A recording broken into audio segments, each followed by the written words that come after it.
Okay, thank you everyone for your attention. Ted, can you kill that mic, please? So we are here with 4 talented entrepreneurs and people that are very interested in our local food economy. And so the way this panel is going to work is they're going to spend about 15 to 20 minutes each running through their story and how they got to where they are today. And then we're going to ask them a few questions. So we're going to start off with Arron Nerbas. Arron's a guy that I had a chance to meet probably 8 years ago, filming on his cattle farm in the Shellmouth Valley. One of the most beautiful cattle farms I've ever seen in my life. It goes from right in the Assiniboine River Valley, right into the river valley, all the way up to the highlands and everywhere in between. And it is one of the most geographically unique things I've ever seen in the province. So Arron and his family are part of a family beef operation. They specialize in management intensive grazing and producing genetics that fit that production system. They've been experimenting in direct-to-consumer meat options for a few years, which includes perfecting the product, a finished animal entirely on grass. The most recent venture is a storefront business in their local community in Russell, selling their products in a unique way. So let's give it up for Arron Nerbas.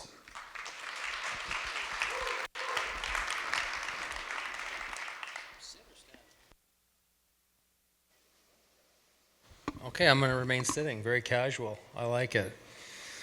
Okay, I'm Arron Nerbas, and I'd just like to thank Ag Days for inviting us to come in and tell a bit about our story. Appreciate it.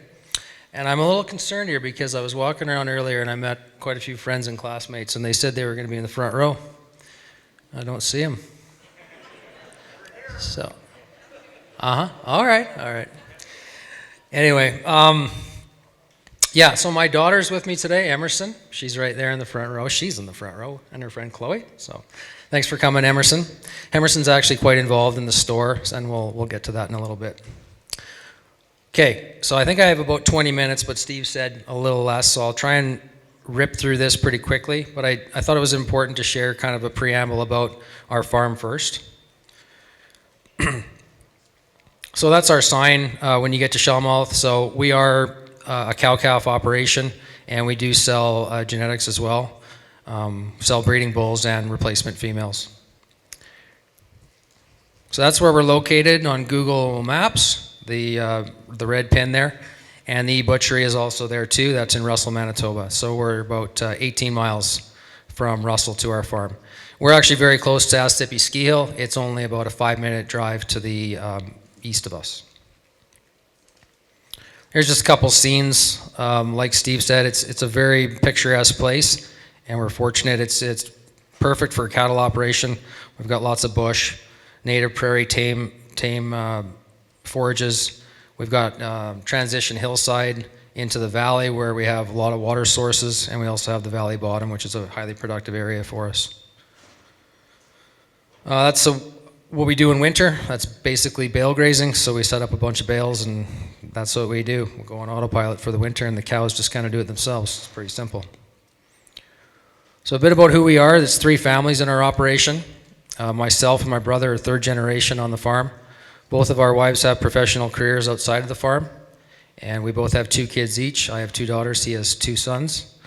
And so our ranch is supporting, in part, 3 households. That's my family when we were on vacation in Mexico. And a little bit about what the farm is. We got about 5,000 acres of perennial forage, so we don't crop anything. It's either hay or grazing lands. So about 550 head. We're down a little bit on that right now. So like I said, we sell breeding stock and replacement heifers. Direct-to-consumer beef. Our approach is to ranch in sync with nature, use regenerative and holistic principles, and very much like a systems approach to management. So if you want to look us up, here's a couple of socials that we're on. Twitter is our main one, Facebook, and also our website. Which brings us to the meat side of things. We've been doing some direct-to-consumer over the years and kind of perfecting what we think is a perfect animal for a grass-finished product. And we've had some partners in the city we've been working with, but we've never really done direct-to-consumer ourselves. And I always had plenty of excuses why it wouldn't work locally, and I always thought, well, for people to truly appreciate our product and to pay the price that we want, we'd have to go to the city. But over the years, I've kind of changed my tune on that a little bit, and I'll kind of get to the how and why. So I think Steve can relate to this. It's basically how entrepreneurs think, and I don't really have any trouble thinking outside the box. I have trouble thinking in it. So we had an opportunity last August-ish when this building on Main Street came for sale through a private sale, and they say timing is everything, so we've been talking about doing something for years. We didn't know exactly what we wanted to do, but we actually bought the building before we really had any type of plan. So we bought it, and we started thinking about, well, what are we going to do? So we started with pretty much a clean slate. The previous owners had it's still an operational business in Russell. They just moved down the street to a better building, and they had antique collectibles and furniture. But it was pretty much wide open, and so we could do whatever we wanted with it. Well, there's just a few announcements leading up to it that we said we were kind of going to a new venture, and then we got our approval from Manitoba Public Health in June, and we were good to go. So this is just the announcement when the business was coming online. And so just kind of telling people that it wasn't going to be a traditional butcher shop, but that we were going to go with an automated kind of vending machine style, frozen product only, and allow people to buy it by the individual cut. And we were working with a Manitoba abattoir and processor between Carberry and Neepawa, Cut Right Meats. And we had been dealing with them for years before this as well, so it was a nice transition to move into our own business. So that was our first shipment of frozen product that we got in, all those boxes.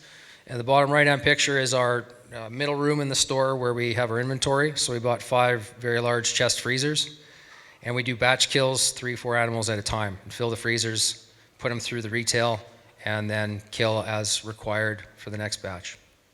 And the top is our label, so that's the label that goes on our meat packages. So that's the finished product. That's the E Butchery on Main. And we put our little logo on the front door of our farm and a bit of a grass scene. Emerson's actually the person that did the logo for the sign, and she's very much has been involved in the artistic and creative direction of the store. So that's the inside of the store. We've filled it with some stuff since then. It's a little busier, but that's basically it. So that's the machine itself, and we have a small retail space in front. I think it's about 14 by 20-ish. It's not really, really big. This is a video we posted on Instagram, so this will show you basically kind of just how it works if you're a customer coming in off the street. So I hope this audio works, or the audio is not that important, but. Tick, tick, boom. Who bringing the noise? Go baby, we bringing out toys. Separate me from the boys. Chopper be singing, should be on the voice. Bang, bang, we gon' ride out. Gang, gang, we don't die out. Want it like this, ain't no timeouts. Tell me who really gon' find out. Rowdy, we get rowdy, rowdy. Rowdy, we get rowdy, rowdy. We be disturbing the peace. Working, we serving the streets. About to go ahead, going beast. Bang, bang, leave you sleep. Tick, tick, boom. Hard body, and not scaring nobody. You make me resort to wild, and you must be blind by the diamonds. I don't want it to be this way, but y'all won't need to try this, so it's no way around it. You the loudest one, it's good quiet. Rowdy, we get rowdy, rowdy. Rowdy, we get rowdy, rowdy. We be disturbing the peace. Working, we serving the street. So that's it. You just you can come in, use your debit credit card. It's an interactive thing, and you pick out your product. It's all on scales, which I'll maybe touch on a little bit later. But basically, there's 10 trays per door. Every tray has a scale under it, so it knows the product weight that's been loaded in. You pre-program a price per kg to that bin, and then when you remove the product, it tells you what weight has been removed, tells you your checkout price, and then when you close the door locks and the transaction's complete. So you're probably wondering, why? It's a pretty good question. Where would I get this idea, and why would I do it? So I guess we use social media quite a bit to market our cattle part of our business, and just seeing things in the past 3-4 years just got me thinking about what we could possibly do in Russell. This guy here is in Indiana.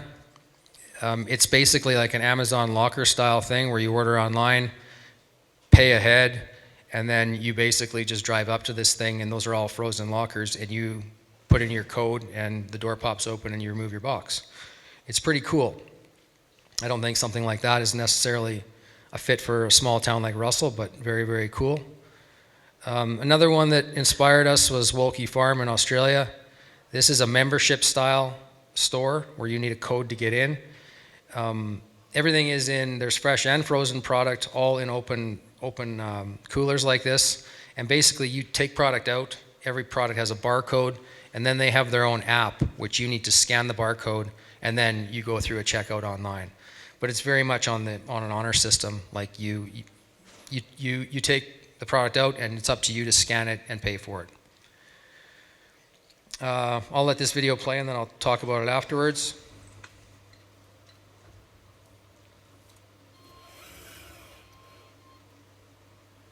I guess I can talk. There's some audio there, but it's not that important. So this is in the UK, and it's a farmer that's working together with another farmer, and he's putting his beef in this machine. It's fresh product, but there's a steak that's being sold out of a vending machine. And that particular one was the one that kind of got me like, well, that's interesting. Maybe we should look into that and see if we can do that or something like that. So this particular guy, I met him when I was over there. I got invited over to a conference in January of 23, and I kept in touch with him, and so I contacted him, and then he told me where he purchased this machine. There's a distributor in the UK, and then I got in contact with him, and I basically told him what I was wanting to do in our town. And then we got thinking, well, frozen only product, what machines do you have that could possibly work for us? So next thing you know, we bought a machine, and it's coming over on a container ship from China. So most of these machines are manufactured in China, but I bought it from the guy in the UK, and it came direct from China to Vancouver port and then got transported to us. So that's the the machine showing up in Russell in a crate. So a bit about the why. We wanted to provide an option for customers and people in our rural community to buy local beef. It's not that you can't buy local beef. It's just that there's some obstacles that go with it. Timing and logistics. You've got to find someone. You've got to line up the animal. You've got to work with the processor. You've got to get all your cut stuff in. There's also the cash outlay. Like a quarter of a beef is about $1,000. Also freezer space can take up quite a bit of freezer space that people don't have.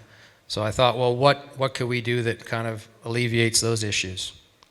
So this system allows complete convenience, and you only have to buy by the cut, not by a quarter or half of an animal. So it was a way to merge kind of a traditional butcher idea with some modern technology. Another reason was just with today's food system, people are being increasingly, they don't know where their food comes from or how it's produced, and there's a big disconnection from farms, it seems. So we wanted to provide a local alternative at a reasonable price, and it was a way for us to have a value-added enterprise that tied in nicely, full circle with our beef production. I also thought, if this can work in Russell, Manitoba, can it work anywhere? And maybe kind of give hope and inspiration to other people to try, because I think things like this and local food are needed more as we go forward. So also in our modern world with globalization, COVID, when it happened, we saw what happened and the breakdown in the food system, bare shelves. We're at a point where it's all happened for a reason, and there's a lot of economics behind it, but we really need to say, do we want to keep on that path, or do we want to explore more local options? How am I doing on time? You're good. Keep rolling. All right. Yeah. So, I think we've all seen this kind of thing on the internet. Now, whether it's fake news or not, I don't even know. doesn't really matter. The point is that things like this happen in our food system. I mean, this is some pears that were grown, I think in Thailand, or no, they were grown in Argentina, went over to Thailand, and then they're being sold in the US. So it's like, does that make any sense? Like, it's just a little silly. So, just to tell you about our original concept and how we've changed a little bit and had to adapt. Originally, I didn't want a membership style. I wanted to have an open public access store. So I wanted to have set hours where the store was unlocked, where anybody could go in, and you had a Wi-Fi smart lock deadbolt, so you could just program it. So, okay, 7 a.m. the store opens, 9 p.m. it closes.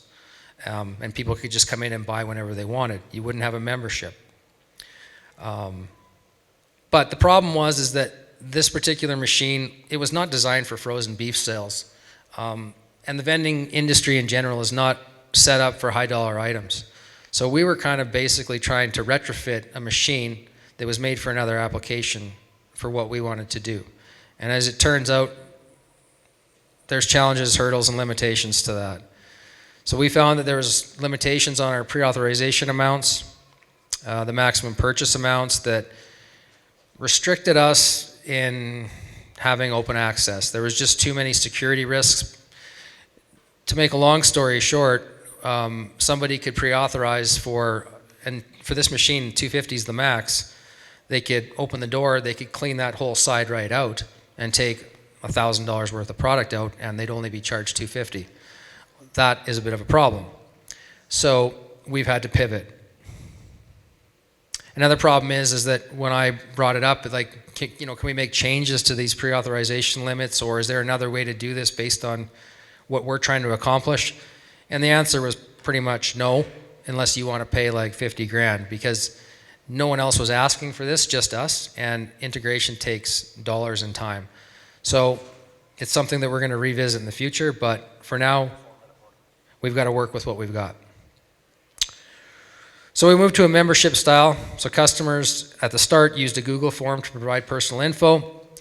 And at the time, it included a driver's license, some of their credit cards they'd be using, address, email, and cell number. The reason we did that was because the Wi-Fi smart lock had limitations. We were only 50 individual pins could be issued.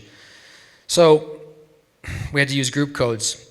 And then there was some pushback on what we were asking for, installed memberships. And so based on that, we made a decision to invest in a more commercial system. So it cost $4,000, but we should have done this right off the bat. It's a great system. It has unlimited individual pins. It's cloud-based. I can program it from anywhere I want. It comes with a great intuitive app. So it's kind of apartment style where it's called an electric strike. You put your code in, you hear the click, and then you just open the door. It locks when you leave. Okay, so membership. If you want to be a member, here's the process. On the left-hand side, that's a video. I'll play it right now. And that's if you go to our website, you just click on membership application. Now we're not asking for as much information, so it's just email. You hit the sign up, then it's first name, last name, make your password, email, cell phone, and your address, and that's it. So once you do that, I get a notification saying you've applied. And it is kind of cumbersome, and we'd like to move to some more automation, but this is what we got right now. And then I text the person with their own individual PIN code. We were using Gmail, but a lot of people were getting into their junk folders, and the problem associated with that, we just went to a text system. So our business model moving forward, obviously there's the self-serve automated machine component of it. We're very much nose to tail. We're doing some organs into dog treats, which I'll explain on the next slide. We're doing custom boxes and bulk orders. We're going to move to an online store in the new year here. We're going to maybe try some subscriptions and delivery models. Also bulk orders like quarters halves as well. And then investigate strategic partnerships as well. So Juno Bites is our freeze-dried cow organ division. So basically the organs of animals are usually discarded. Nobody wants them anymore. And it's ironic because the organs in days past used to be the most coveted part of the animal because they were the most nutritious, but things have changed. But we thought, well, if we're throwing all these organs out anyway, why don't we do something with them? And this could potentially allow us to capture up to $400 per carcass in product that essentially we get for free. So I bought a freeze dryer, which those things are expensive. That was about $3,500. But we do batches, and they're really great. Freeze dried, can stay at room temperature, so it has a really long shelf life, and dogs love it. And it's just straight organs, nothing else added to it. So challenges, yeah, plenty. Tech issues, setup, parts and service can be an issue. I had the main mother circuit board fry on me, so we had to wait a week to get that part, and there's no technicians, so you're looking at them. But we got her fixed. Air conditioning, we had the front room there.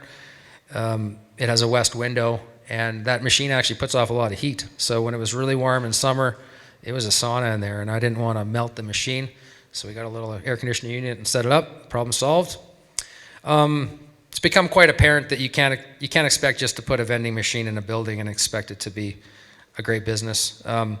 As much as we're taking the human element out of it and making it automated, it's quite evident that you still need a lot of human interaction and human touch to run a business, which shouldn't have been a shock, and it wasn't, but reinforced that. I talked about the junk mail and automation. I mean, the other question that everybody asked is, why do you want to do this in Russell? Like, is Russell a big enough town to justify the business? And we don't know that yet.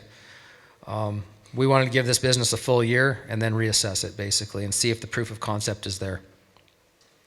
So, yeah, still not sure if this was a good idea. MDI, I'm a big acronym guy.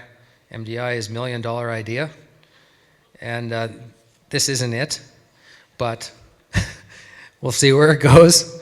Real estate is another challenge. I mean, buying a building isn't always easy, and it's your biggest capital expenditure. We were just very fortunate that the timing was right. And buying a machine from China that's unproven and you have no local support for is also a challenge.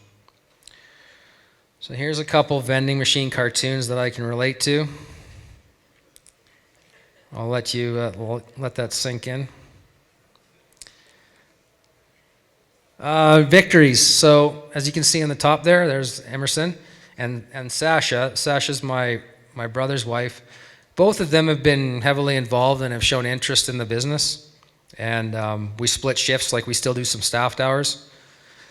So other things that have been successful are our bulk sales. When we put on specials and promos, they go over quite well. The personal stuff, when you do personalized reels, very good acceptance on those and uptake. The community's been very supportive. We have almost 200 members now, which is not that many, but in a town of 1,700, it's quite a few. 80-20 rule is definitely in effect here, in terms of 80% of our business coming from 20% of the members. Great sense of accomplishment and pride in following through an idea and what we've done so far. And nothing ventured, nothing gained. All right, I'm almost done. So some other quick victories, specialty items. We found that if we can differentiate ourselves and offer products that aren't at the local grocery store, we're going to win. It just attracts people in. So some of those products there that you traditionally can't get at a small town, we've been trying to be more creative on that end of it. We ran a Christmas special, which was a minimum $200 order, and with a free delivery, and it went over quite well. And I think the biggest part of that was actually the free delivery. That not that it's free, but that it was a value-added service that people appreciated.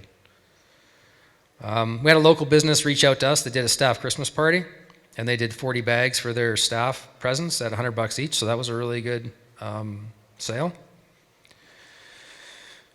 Okay, so what's next for us? Like I said, 1 year proof of concept, and then we'll reassess. I wanted this business to stand alone, beef only. People have asked, well, are you going to bring in other products? Yes, maybe, but we're going to go till July, and then we'll see from there.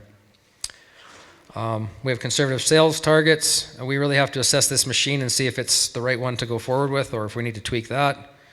We really need to do a written marketing plan, which we do not have currently. Consumer education action plan. We want to host field days and evenings, open houses in the store to educate people on what we're doing and the product. Maybe do some recipes and cooking videos, and patience. So if you want to find us, We're on Instagram, Facebook, and website. And there's our favorite and best customer, John Montgomery, the gold medalist, who's also from Russell. So he's actually been buying our product for years. He's very fitness and natural oriented. So he reached out to us a long, long time ago, and it was part of the catalyst for us getting into the direct-to-consumer business, actually. That's it. Thank you very much for your time.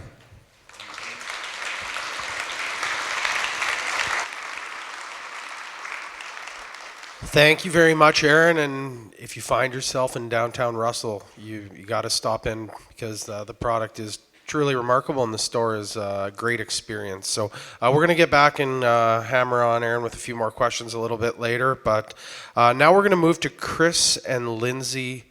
Raupers, I apologize. Yeah, okay. Own and operate Cardale Grain Corporation, the farm behind Engrained Flour Co. in southwestern Manitoba. Since 2017, they've been incorporating regenerative agricultural practices into their farming operation, and their talk is all we need to do is mill it. So let's give them a big round of applause.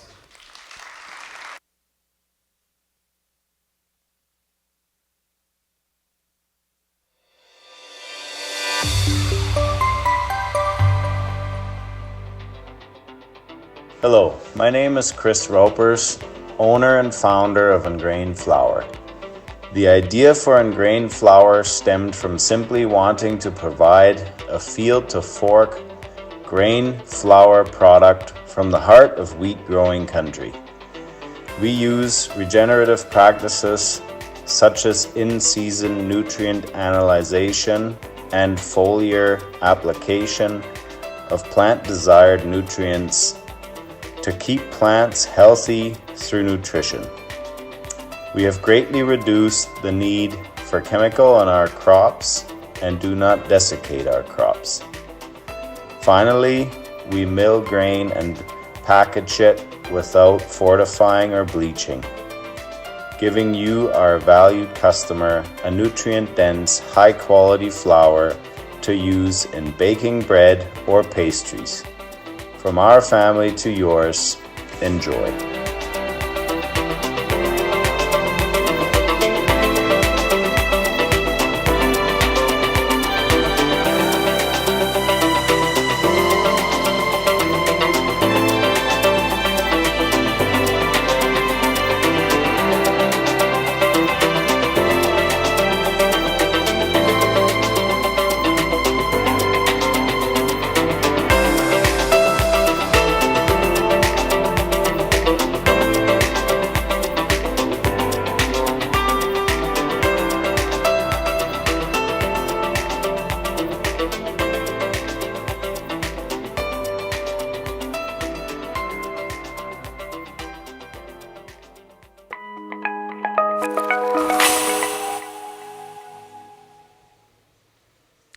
Hello everybody. Welcome and thank you for coming. My name is Chris Rauper. This is my wife Lindsay. I promise in the next video I'll speak a little faster. Anyway, the video in a nutshell explains a bit more about our farm and business. It was put together by one of our foreign summer students from Austria in 23. So we're in the business of stone milling our own regeneratively grown wheat into flour. We currently have two different varieties, hard red spring wheat and red fife. So hard red spring wheat is basically usually just a blend of modern varieties that any of us wheat growers in this room will grow. And red fife is a, I guess you'd call it a heritage variety. If you Google it, there's I think 3 different stories on it. I usually stick to the one that Scottish settlers brought it over, and so this is still the remnants of it. And we offer this in 2 versions, whole grain and sifted. And also we've started milling our own rye as well. We sell our product online to our website and direct to bakeries and retailers in Manitoba. So the idea originated some years ago, I guess 2018. I was invited to go visit Siggy so that's the Canadian International Grains Institute in Winnipeg. And it was a very good tour, and learned a lot about the process of producing flour in the commercial system, I guess, across the planet. And they made us well aware of basically the lack of nutrition left in flour by the time it ends up in a grocery store somewhere in the world. And at the same time, I started learning and implementing a lot of regenerative principles and practices. And one of them is simply, or I would say the gist of that is simply trying to produce nutrient-dense food. So I started thinking, if I'm going to expend all this effort, producing nutrient-dense food and really caring about producing nutrient-dense food, why just process the nutrient density back out of it and then turn around and sell it, right? So that's kind of where it come from. All we got to do is mill it. So that's that basically. So yeah, we soon decided we wanted to test our own wheat crop and see how it would taste if we milled it ourselves, and began baking with it. So we got this KitchenAid attachment from Canadian Tire, and began milling and just handing Ziploc bags of our own flour out to our moms and neighbor ladies and so on, and waited for their word back. And it was exciting to see what different kinds of bread loaves they would bring over on any given day, and we did many taste testing and recipe adjustments. We knew that the general public would not be used to baking with whole grain product, so we had to know what it was capable of, what our own product literally was capable of, and any tips and tricks along the way to learn. Shortly after we started milling, we quickly actually wore that KitchenAid right out, and because it was just running a lot, and so we didn't want to heavily invest into a setup just yet, because we were still determining the viability of the business. So we then purchased this. It's an Austrian countertop stone mill, and kept milling for our family and friends and waiting for feedback.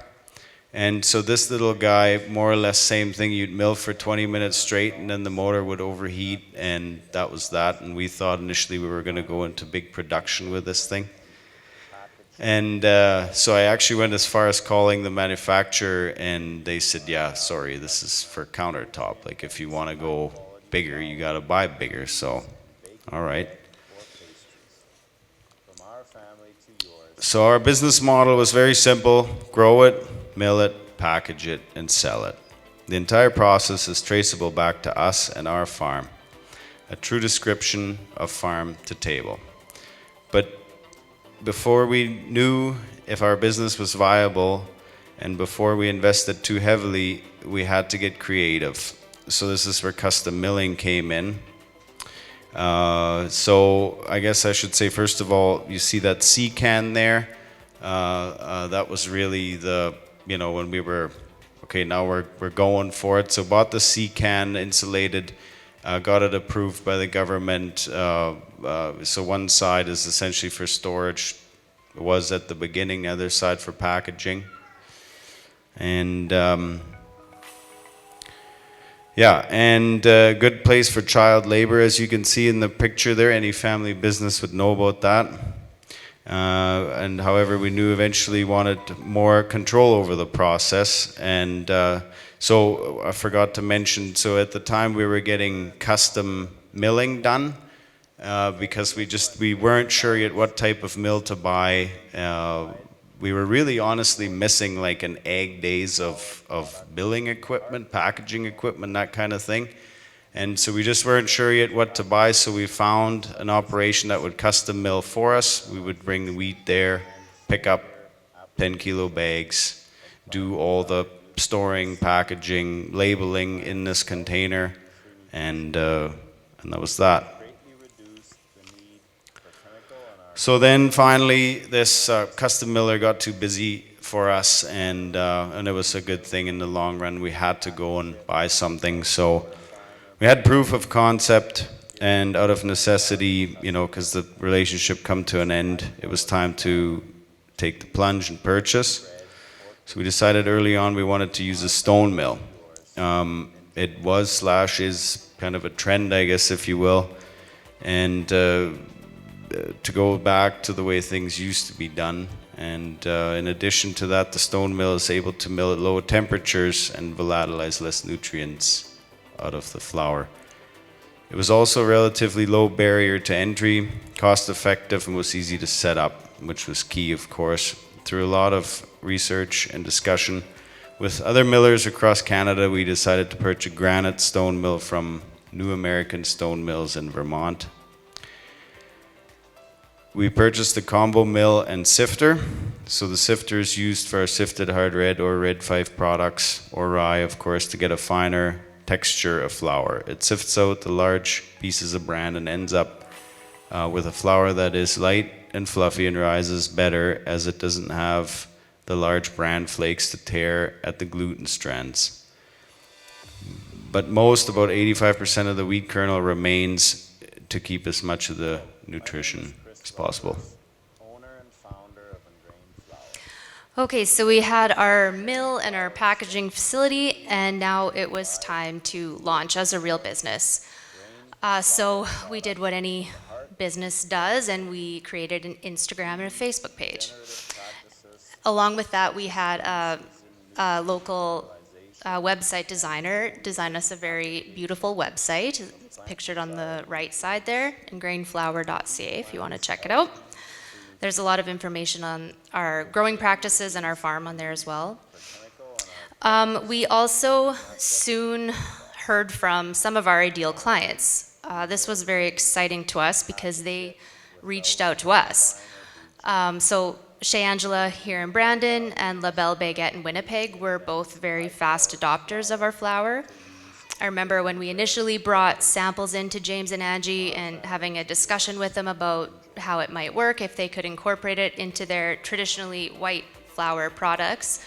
And I was showing them loaves of bread that I had created, scrolling through pictures on my phone. Thinking back, it's very embarrassing to show that to a professionally trained baker, but I was very excited, and I think that they caught on to our excitement, and they right away decided we might as well give them a shot.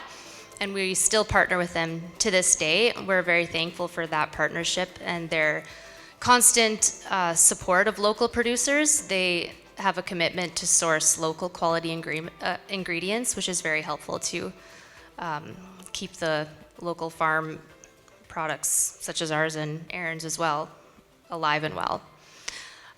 With this hard business launch came the start of our online ordering and shipping flour across Canada. So shipping flour does kind of suck because it is heavy and it's not a high selling value. So in order for people to purchase it, they do have to pay for some of the shipping costs. So initially we had discussions with some other millers in Ontario and BC. They were very generous and had some Zoom meetings with us to give us tips and tricks. Both of these businesses were shipping flour across Canada and doing it for a flat fee. And so we figured, why can't we do that too? We wanted to get our product out there to as many people as we could reach. So we initially started subsidizing part of the shipping costs in order to reduce any objections that a purchaser may have. So we would do, I believe it was a $12 flat rate shipping. And with the help of some great search engine optimization, we did have many great successes here and really did ship flour all over Canada, including Nunavut. However, we soon realized that without a better shipping rate from Canada Post, it was not very profitable in the long run. So these are some actual shipping costs. So one is $60 and the other is about $88. And keep in mind the customer is paying $12 on maybe like a $30 to $50 order. So there was zero profit. I still think there's a way to make this work. We just have to research into a better shipping model there. And with larger quantities, you get better discounts. So it's just a matter of getting there. Since then, we kind of shifted our focus to more local by trying to get our product into retailers and also delivering it in larger quantities direct to bakeries so that we can literally drive the product there instead of paying expensive shipping costs. We did keep our flour online, and you can still order it there. The customer just has to pay the entire shipping cost now. And we do still get frequent orders there, so. Some successes, we've slowly grown our retail locations to include various co-ops in Manitoba, Vic's Market in Winnipeg, Chez Angela in Brandon, Heritage Co-op here in Brandon, Nature's Farm in Steinbach, Gold Leaf in Minnedosa, the Food Rescue Store in Brandon, and more. And we're continuing to expand our retail locations and bakery supply across the Westman and Winnipeg areas. We recently had a unique opportunity with a provider of fresh local farm food out west, and we've begun shipping large quantities to BC. One of the most rewarding parts of launching this business has been the numerous conversations that we have had with customers and potential bakeries. All of them are looking for a product where they know where it comes from, they know that it's been taken care of the entire process. There's not a lot of additives to it, there's zero additives to it, and just being able to trace where their food comes from. We also love it when people send us pictures of their bread or tag us on Instagram. It's very rewarding for us to see our product out there in the world being used, literally starting as seeds in the ground, as you can see here, and then growing the crop, milling it, and the ultimate reward is when people send us a picture of what they've made and enjoyed. So a little bit of what's next. So this slide here has some information on the California Wheat Commission. So this is something we have done once now, and we plan to do it yearly.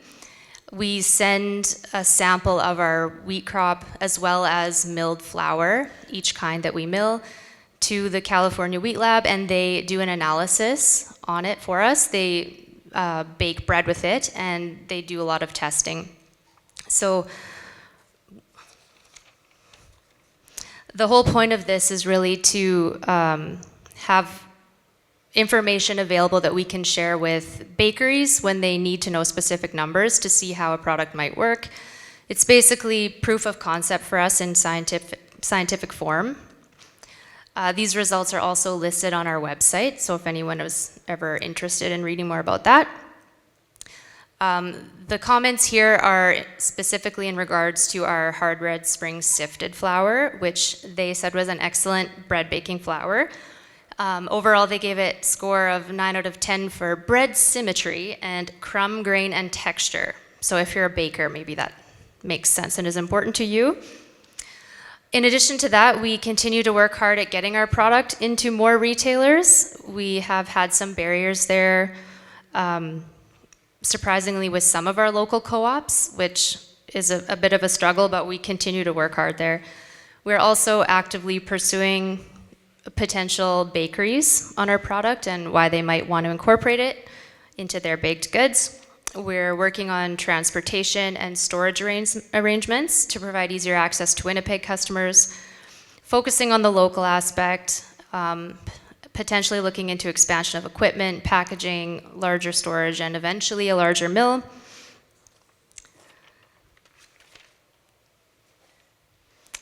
So yeah, that's basically a brief 20-minute version of our story. If you were interested, we also have our our flour miller, Camilla, set up here in the Pioneer Lounge, and she has our product available for sale. And of course, we'd love to talk to any of you with any questions after as well. Thank you.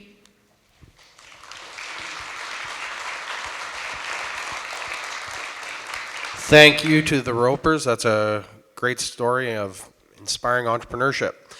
Next, we've got Ted Dzogan. He's the president of the John Howard Society and one of the founders of the Food Rescue grocery store. So Ted, you've got 15 minutes. Tell us all about your journey through getting to the Food Rescue store. Thank you, Steve. Thank you for having me here. Well, one of these kids ain't like the other ones. You guys are so focused and driven on what you're doing, and then you're going to find out that I'm a little bit different. So the Brandon Food Rescue Grocery Store is, it's a location here in Brandon where we just sort of made it up as we went along. Now, as the chair of the John Howard Society, I should tell you that we are the least sexiest and cutest not-for-profit in Brandon. We primarily work with people who've been in conflict with the law and try to work on rehabilitating and getting them back into the fold in society. So what does that have to do with rescued food? Virtually nothing in one sense. But our mandate is to create safer communities, to undo the harm that crime has caused and to create safer communities. So when COVID first hit, I was not doing well after about 10 days of sitting on my hands, because I'm not that kind of guy. And I called up my executive director and I said, you know, I look at this and the food network, distribution networks are broken. That's what we're going to have to worry about, because a year and a half from now, that's where all of the efforts need to go. And he said, that has nothing to do with us. I'm like, yeah, it's all related. Let's go. So we started a program called Everyone Eats. And I don't know if anyone here is familiar with it, but we basically copied Skip the Dishes. There was a web portal, you ordered meals. We rehired a kitchen that was closed down at BU. We made 200 hot meals a day, but we only made one meal. So if today was pork chops, you got pork chops. If it was meatloaf, you got meatloaf. If it was spaghetti, you got spaghetti. But here's the crazy part. People got to assign a value to the meal and they ordered the meal, but they paid what they could afford. And this was mind-bending for a lot of people, because we posted it cost us $8 to make the meal, and then you had to pick how much you were going to pay for it. Some people put $0. Some people put $1. Some people put $12. We ran this out of pocket. I threw up some money to just try it for about 90 days. And we almost broke even, which was crazy. It was just a little experiment. We were losing about 83 cents a meal. And if anyone here has ever tried to make a meal for 83 cents, it's not possible. So one of our helpers in that was Olivia Boyce. And as we got more successful with that, and by the way, the federal government stepped in, threw us a bunch of money. The program ran for about 2 years, made 44,000 hot meals. So very proud of that. But Olivia was one of our helpers, and she came up with this idea. Olivia, can you stand up for a second? She's here with us today. Come on. So Olivia said, why don't, I took on the role of rescuing food, going out and finding excess food that was in the system that wasn't finding a home. And that was helping keep our costs down. And Olivia said, why don't we have a store where we sell the food? Because I was coming back with like trailers full of Oreo cookies and 1,000 pounds of Kraft Dinner and all kinds of weird stuff that we couldn't use. So one lesson I've learned is that my ideas are often not the best ideas. So when someone else has a good one, listen and then adopt that idea, maybe even steal that idea and make it work. So thank you, Olivia, for the idea and all the effort you put in. And the rescue store was open on December 15th, 2021 for the first time. And nobody showed up. and honestly, I wasn't so sure. When I felt an obligation to Olivia. She had helped us with our project. We were going to help her with hers. I didn't have high hopes for it, I'm going to be honest with you. But then this weird thing happened. I got a phone call, and someone said the egg production industry really goofed with COVID.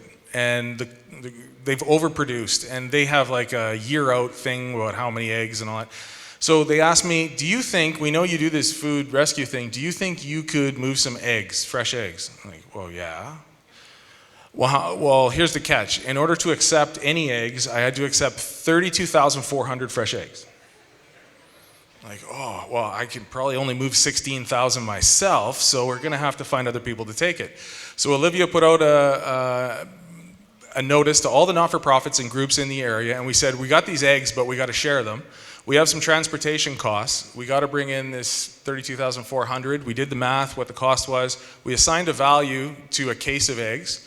I can't remember off the top of my head, but I think it was like $3 for a flat, something like that, and $20 for a whole case, and $10 for a whole case. And then the pre-orders came in, and in 72 hours, people had ordered 196,000 fresh eggs. So in my obituary, I hope that it states, once brought in and distributed 216,000 fresh eggs in 48 hours. That's what we did. Now, a big part of this is Ross Robinson. He's not present today. He's my executive director at John Howard. He's a retired artillery captain from Canadian military, and he is regimented in everything he does. So we set up a rolling distribution center, and we did this, and it's like minus 30, but we involved other people, and we moved 216,000 eggs. And remember, we thought we were going to do 32,400 when we set the price. So we accidentally raised $11,000. And then we sat around staring at each other like, what? How do we do this? This is crazy. And then we had a few eggs left over, and they were at the store. And the next day when the store opened, there was a lineup. And there has literally been a lineup every day since. So when we started this, we thought if we could affect a positive change in 600 families per month, we were going to be a success. If we could break even, we were going to be a success. Well, today I can tell you in our busy weeks, we have 600 families come through in a week. I can tell you that most months, we share 40% of what we rescue with food banks and soup kitchens in the area, and we still have retained earnings. Now, if you were here for Steve's talk earlier, I like to define words. He was talking about profits. In a not-for-profit, John Howard, we have retained earnings, not profits. The difference is profits are divided up and distributed amongst investors and shareholders. Retained earnings stay inside an organization and are invested into the community. So our store right now, by the way, takes 0 government grants, feeds 400 to 600 families, helps feed 400 to 600 families a week, and brings in retained earnings, usually about $10,000 a month, while we employ 4 people, 3 of them full-time. So it's been a real win. It's been a great idea, Olivia, and I'm very grateful for what you did for us. What we've learned is that food security in Canada isn't really studied or understood. So first of all, there are actually 3 distribution networks for food in Canada. Everyone talks about the grocery distribution network, and when we see Parliament Hill holding hearings and grilling the CEOs of the grocery chains, they're missing the boat. An average grocery store only has 40 pounds of wasted food per day at the end of that day that is still fit for human consumption. It's not even worth driving around and collecting it, in my opinion. When I rescue food, and keep in mind, this is my hobby, this isn't my job, this is my hobby, but when we go around and rescue food, we find food, usually a full trailer. 26 pallets fits into a trailer. 2 weeks ago, we brought in 25,000 kilograms of pork. It didn't fit in one trailer. Those are the problems that you see in distribution networks for the restaurant supply chain and the export supply chain. In Canada, 58% of the food that we produce is never eaten. Most of it never makes it to a restaurant or a grocery store. So when we talk about not having, or we talk about inflation or limited supplies, this is not a matter that the supplies don't exist. This is purely a logistics and transportation issue. That we live in a country that is massive. We congregate production into huge facilities, and then, as you talked about shipping, we have to distribute it across the country. And when we do that, we make mistakes, first of all. And second of all, in a normal business model, we always overproduce. People get mad about that. Why do they always overproduce? Because they dream. Because when you're butchering and when you're growing, you want to have customers and you dream of being successful. So you build towards that dream. And if we have 5% waste when we make things, we're very successful. That's a very successful business. But when we industrialize, 5% sounds small. Maybe 2% is even for some people is what they're doing, some organizations. But 2% of production of some of the facilities in Manitoba, that is a full semi-trailer of excess production of their product every single day. And then what do they do with it? So my hobby is I call them up and I'm like, hey, I bet you got lots of extra food. And we go on building relationships. So the first thing that we do, community first, we're building community. Everything at the store is about community. In my version of a community, every single person in that community, no matter their economic status, they all have needs and they all have pain and they have to be heard. And we are used to hearing about the pain of the people with the most pain, and that's important. I'm not against that. But the people at the higher end of the economic structure, they have pain too, and you got to listen. So when I call someone at a factory, and I do best with logistics managers, I need to listen to their pain and offer them a solution where they're going to donate that food, but their pain's going to go down a little bit. And then all of a sudden we're friends. So I like to tell the story about my good friend Andre now, who at the time was the manager at a distribution center for a restaurant supply chain. And I was called in because A&W kept posting donations. They had excess product at this warehouse, and not-for-profits could go and collect it. But when they would show up, they would be turned away, told the food's not there, we don't know what you're talking about. So I was told or asked if I would go because I had sharper elbows and argue more and all that stuff. So I drove in from Brandon to Winnipeg. They tried to turn me away, wouldn't leave. Argued and argued and argued. 2 hours later, I got a small amount of what was to be donated. A couple of weeks later, go back, they turn me away. You can't have anything. Third time, go back again. There's a donation posted, I'm here to pick it up. Nope, don't have it for you. Get your manager, I want to talk to him. So he comes out, we have a chat, I leave with the donation. The fourth time I come back, the manager standing at the gate doesn't want me on the property, wants me to go away. So I pull him over, I'm like, okay, we have to have a talk. Why are you so miserable?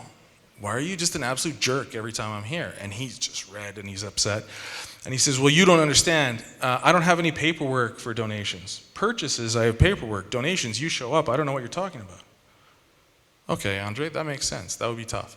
I get a copy of the donation paperwork. I guess the restaurant chain doesn't supply it to you. What if I send that to you 48 hours in advance? Does that meet your needs? He's like, yeah. Okay, what else? Because you always got to bleed everyone's pain all the way out. What else? He says, well, you come at the wrong time. I'm booked at the times you show up. We have a schedule. You have to book in a time. Okay, fine. I'll call you in advance. I'll book it. Done. What else?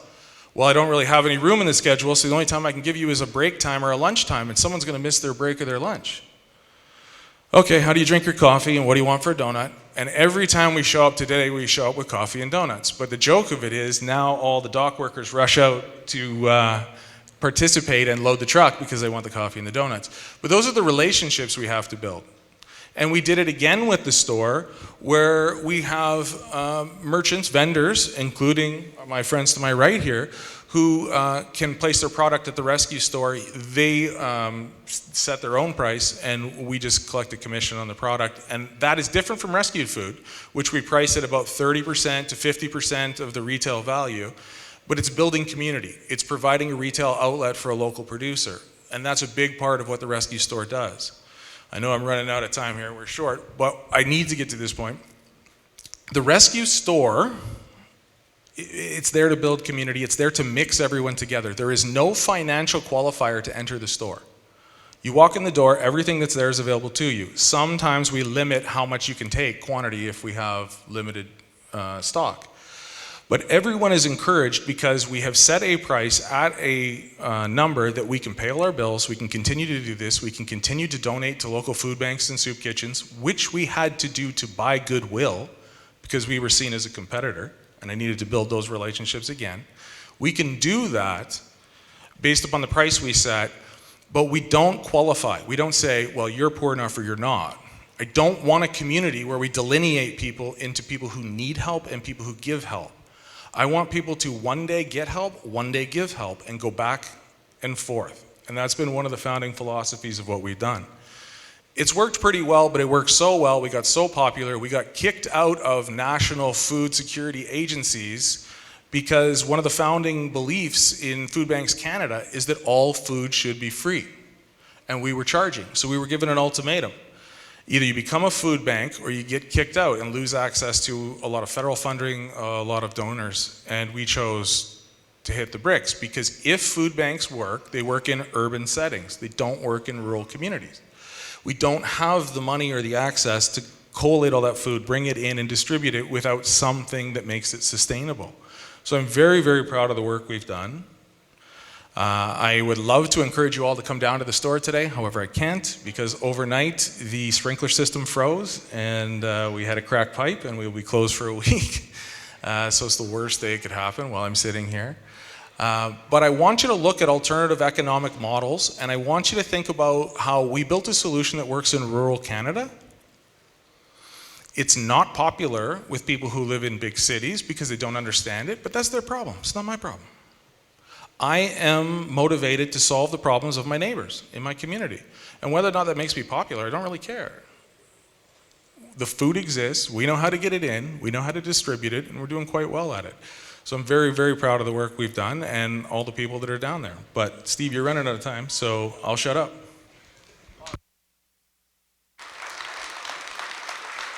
Test. Well, that was 3 very unique and inspiring stories that I think will all have everyone thinking about how to get outside of that box and how to think about some of the challenges and opportunities in our community. So great crowd here. Thank you so much for spending time with us and allowing this group to share ideas. The future is looking very bright. So one more round of applause. We've got another panel at 3:15.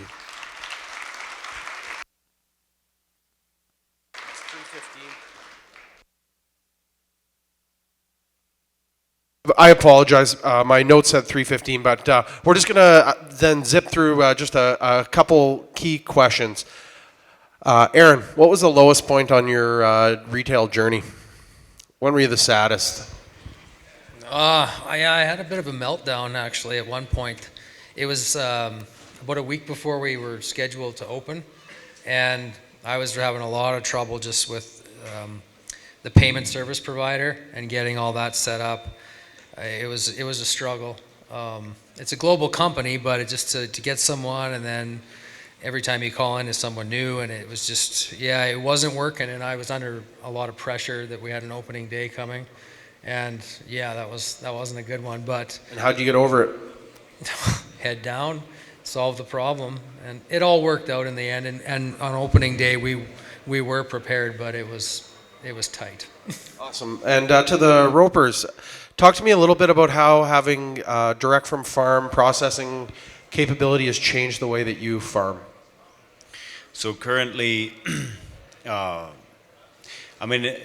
in terms of the wheat that we're growing, certainly more focus all the time. If you say out crop scouting or in the planning process from beginning to end, you're now not just hauling to the elevator and it will end up in flour somewhere in the world. No, we don't have a select little area of a field somewhere that's what we're going to mill up and sell. No, it can come from anywhere in the entire lot of thousands of tons grown. So that perspective has certainly changed. It's not just a small batch that gets treated special, it's the whole thing that gets treated as if we were eating it,